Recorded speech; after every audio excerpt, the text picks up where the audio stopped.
Somewhere in the Atlantic Ocean, a pilot radios his last known position. The sky is clear. The instruments are working. There is no reason for alarm. And then, without warning, without distress calls, without wreckage, without bodies, the aircraft simply ceases to exist. No trace. No explanation. As if the ocean itself reached up and swallowed an entire plane whole. This is not a story from ancient mythology. This happened in the modern era of radar, radio communication, and Coast Guard surveillance. And it happened in a region of ocean so notorious for unexplained vanishings that the entire world came to fear its name. The Bermuda Triangle.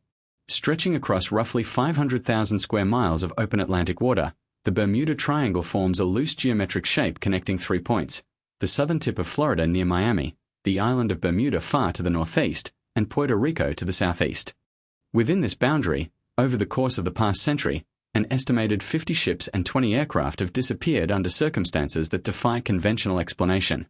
The numbers alone are staggering. But it is not just the quantity of disappearances that makes this region so deeply unsettling. It is the nature of them. The sudden silence. The absence of wreckage. The stories that survivors and investigators have carried back to the shore, shaken and unable to fully articulate what they witnessed. To understand the full weight of this mystery, you must go back to December 5, 1945. The United States Navy dispatched a routine training mission from Fort Lauderdale, Florida. 5 TBF Avenger torpedo bombers, collectively known as Flight 19, took off into clear skies carrying 14 experienced airmen. Their mission was straightforward: a triangular navigation exercise over open water. They were expected to return within hours. They never did. What unfolded in the hours that followed was one of the most chilling episodes in aviation history. Around 90 minutes into the flight, the flight leader, Lieutenant Charles Taylor, began transmitting confused and increasingly desperate radio messages. He reported that his compass was malfunctioning.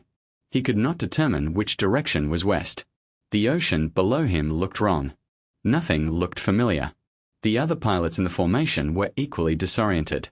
Taylor reportedly said, and these words have echoed through decades of investigation, "We cannot find west. Everything is wrong. We cannot be sure of any direction. Even the ocean doesn't look as it should." As ground controllers frantically attempted to guide the squadron home, radio contact deteriorated. Transmissions became fragmented and ghost-like. Static swallowed entire sentences. The last coherent transmission from Flight 19 came just before sunset. Then silence. A rescue aircraft, a Martin Mariner carrying 13 additional crew members, was immediately dispatched to search for the missing planes. Within 23 minutes of takeoff, the rescue aircraft also vanished from radar. No wreckage from any of the 6 aircraft was ever found. 27 men. Gone. The official Navy investigation concluded with language rarely seen in military documentation. The board was unable to make a determination as to the cause of the disappearance. The loss of Flight 19 became the defining moment that carved the Bermuda Triangle into the public consciousness. But what many people do not realize is that this disappearance was not an isolated event. It was simply the most dramatic entry in a long and deeply disturbing catalogue of vanishings that stretches back well over a century. A catalogue that reads less like a record of accidents and more like a list of impossible events.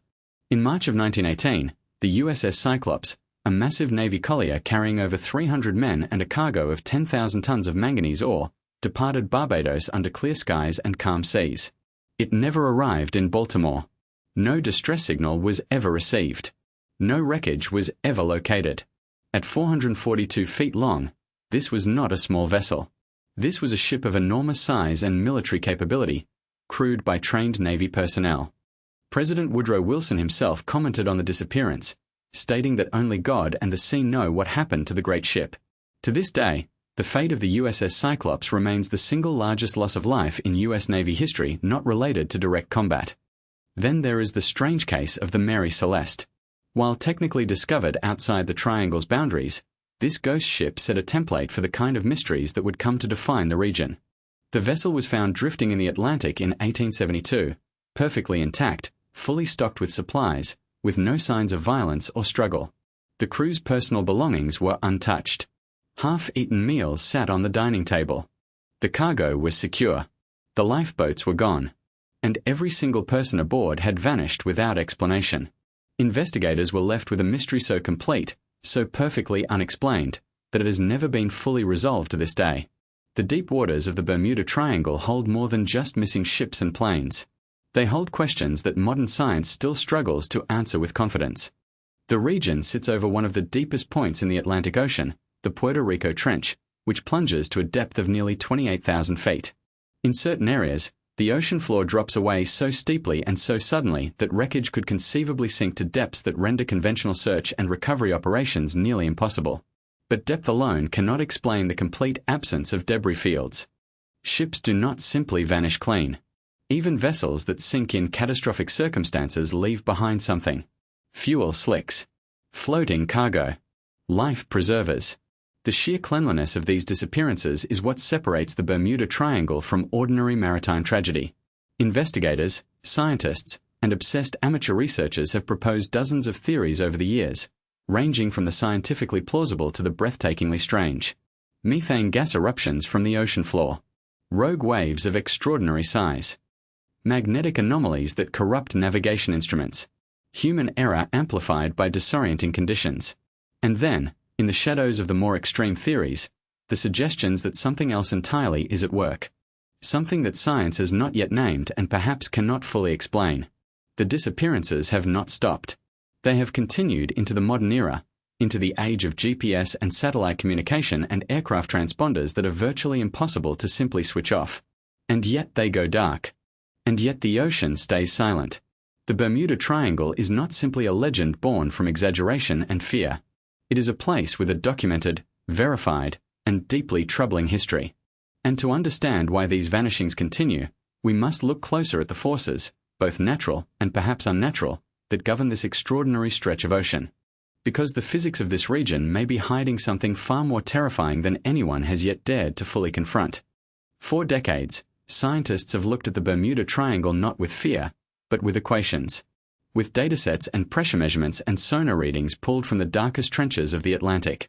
They have tried to reduce this place to something manageable, something explainable, something that fits neatly inside the boundaries of human understanding.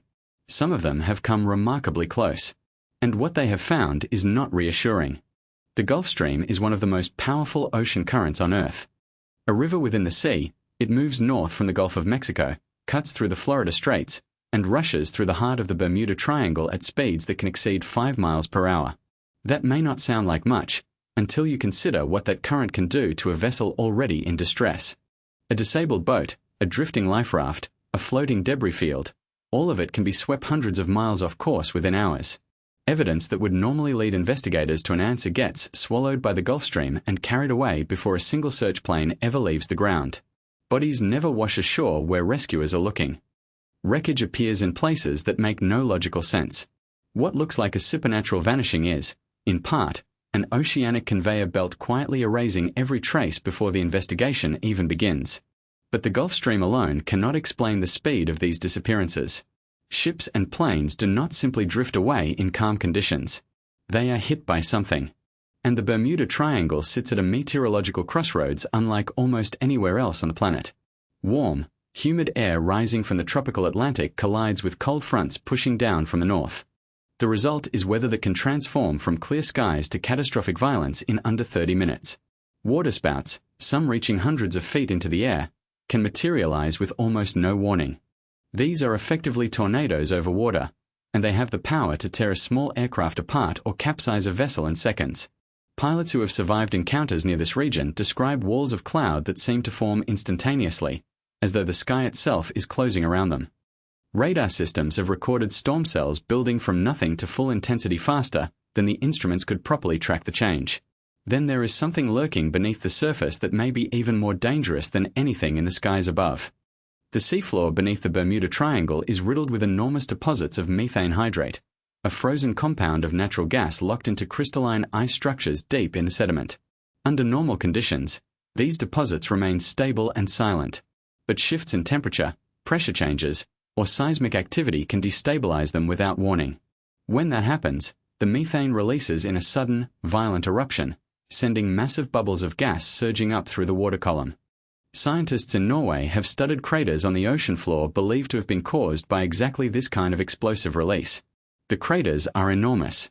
Some are wider than a city block and deep enough to swallow a building. The implications for any vessel caught above one of these eruptions are staggering. When enough methane gas enters the water, it reduces the effective density of the ocean itself.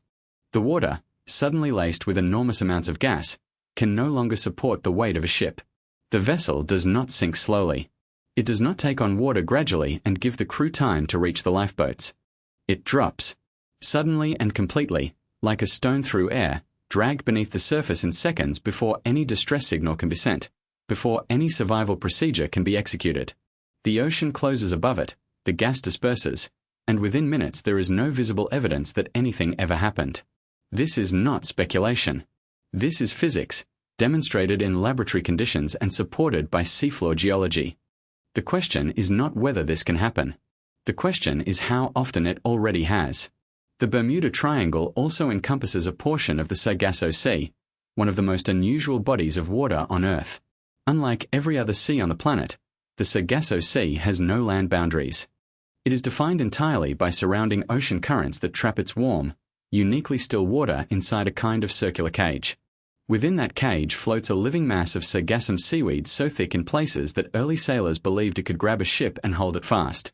That particular fear was exaggerated, but the Sargasso Sea does present genuine navigational hazards.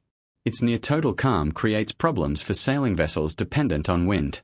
Its warm, lead water creates conditions where instruments can behave erratically. Temperature differentials between the Sargasso's surface water and the cooler Atlantic surrounding it generate atmospheric effects that distort visibility, bend light, and in some documented cases produce false horizon lines that have disoriented even experienced pilots. Magnetic anomalies in this region add another layer of treacherous complexity. Most of the world's ocean is navigated using charts that account for the difference between magnetic north and true north, a variation that differs by location and must be compensated for. Certain areas within the Bermuda Triangle are known to contain pockets where compass readings become unreliable, where the local magnetic field deviates sharply from expected values. In the age of paper charts and magnetic compasses, this was potentially lethal. A navigator relying on an instrument that is quietly lying to them, pointing slightly wrong and drifting further off course with every mile traveled, can end up completely lost over open ocean with no visible landmarks to correct the error. And once you are truly lost over the Atlantic, the margin between confusion and catastrophe collapses with terrifying speed. Beneath all of these forces lies perhaps the most unforgiving geographical feature of the region. The continental shelf drops away with shocking abruptness at the eastern edge of the Bahamas. Within miles, the ocean floor plummets from shallow turquoise water to depths exceeding 15,000 feet. 15,000 feet. In that kind of depth, wreckage does not rest somewhere visible. It falls into a crushing darkness where recovery is essentially impossible with current technology, and where even the most sophisticated sonar systems struggle to produce clear imagery. Anything lost in those deep waters is, for all practical purposes, lost forever. The scientific theories are compelling. They are well-researched and in many cases rigorously supported. And taken together, they paint a portrait of a region where multiple dangerous forces converge simultaneously, where a pilot or captain can face, within the space of minutes, violent unexpected weather, disoriented instruments, treacherous seafloor geology, and an ocean current actively working to erase any evidence of what went wrong. The science explains much, perhaps even most. But when investigators have applied every one of these explanations to specific cases, some vanishings still refuse to fit. There are accounts that the currents cannot carry away, stories told by survivors, and strangers reported by flight controllers, that point towards something the equations have not yet accounted for. Because hidden beneath the science, beneath the methane and the magnetism and the storms, there are incidents that suggest these waters may have another secret entirely. And so we descend into the deepest layer of this mystery, the layer that science approaches most cautiously, where the data grows thin and the accounts grow strange. Because when you strip away every explainable disappearance, when you account for every rogue wave and every magnetic anomaly and every catastrophic weather event, you are still left with a residue of cases that defy clean resolution. These are the stories that researchers whisper about in conference rooms, the ones that never quite make it into the official reports, because the official reports have no category for what the witnesses describe. Consider what flight controllers heard during certain vanishings, fragments of transmission that arrived distorted, broken, almost dreamlike in their incoherence. Pilots reporting that their instruments were spinning in unison, not malfunctioning in the usual scattered, random way that equipment failure produces, but spinning together, as though every dial in the cockpit had agreed on a direction and was moving toward it with purpose. Pilots describing a visual phenomenon that has no standard meteorological name, a kind of luminous haze that rose from the surface of the water and seemed to swallow the horizon whole. One account, preserved in transcripts that investigators have never formally explained away, describes a pilot saying the ocean looked like it was breathing. That transmission cut out 11 seconds later. No wreckage was recovered. No body was ever found. Oceanographers studying the region have identified something that adds an almost unbearable dimension to these accounts. The Gulf Stream in this area does not merely flow. It pulses. At irregular and not fully predictable intervals, the current surges with dramatically increased velocity, and during those surges, the temperature differential between the surface water and the deeper water becomes extreme. What this creates, in terms of atmospheric pressure at the boundary layer, in terms of the behavior of sound and light traveling through that boundary, is an environment that some researchers describe as genuinely unlike anywhere else on Earth. It is a place where the rules that govern how we perceive distance and direction and time passing can become, under the right conditions, temporarily unreliable. Not broken, not supernatural, but unreliable in ways that the human mind is catastrophically ill-equipped to compensate for. This is perhaps the most haunting truth of all. The Bermuda Triangle does not need monsters. It does not need portals or ancient curses or alien intervention to be one of the most genuinely dangerous and genuinely mysterious stretches of water on the planet. What it needs, and what it has in extraordinary abundance, is the perfect combination of natural forces operating at their most extreme, converging on an ocean corridor that has been heavily trafficked by human beings for centuries. The mystery is not located in the supernatural. It is located in the breathtaking, almost violent complexity of a natural world that we have only partially mapped, only partially understood, and only partially respected. Today, researchers continue to probe these waters with technologies that the lost pilots and captains of the 20th century could never have imagined. Autonomous underwater vehicles descend to depths where sunlight has never reached, mapping the strange geology of the seafloor, cataloguing the methane fields, measuring the magnetic signatures that cluster in this region with unusual density. And with every expedition, they bring back answers. But they also, invariably, bring back new questions. Because the ocean is not a problem to be solved. It is a system of almost incomprehensible scale and depth, and the Bermuda Triangle sits at one of its most volatile intersections. So the next time you trace that triangle on a map, connecting Miami to Bermuda to Puerto Rico with your fingertip, remember that you are not drawing a boundary around a legend. You are drawing a boundary around a place where the Earth itself is still writing its story, where human ambition and natural ferocity have collided across centuries, and where the ocean keeps its secrets with a patience and a permanence that no investigation has yet overcome. If these depths have unsettled something in you, if this mystery has left you hungry for answers that the water refuses to give, then share this video, because the more voices are asking the questions, the harder it becomes for the silence to hold. Drop your own theories in the comments below. Tell us what you believe is truly hiding in those waters. And subscribe, because the deepest mysteries of this world are waiting, and we are only just beginning to dive.